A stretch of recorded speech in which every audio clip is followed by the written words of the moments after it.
Good morning mga igan! Ikapito na po ng Hunyo ngayong araw, Biyernes na rin. Darito na mga balitang dapat nyo malaman ngayong umaga.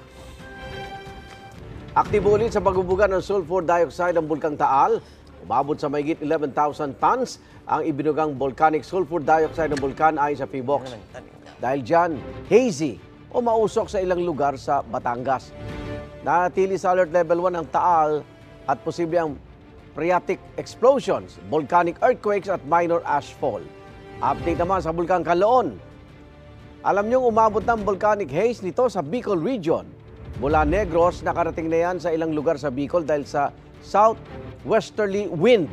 Paliwanag ng PBOX at Pag-asa, nabubuo ang volcanic haze kapag humalo sa mga ulap ang volcanic particles. Ayun, dadali na yun. Nagkakasunod-sunod sila. Okay. Actually, sabay-sabay. Alam mo, dyan sa Sabay-sabay Tagaytay, pag-aalboroto. apektado na naman ang mga negosyo dyan. Nako, pag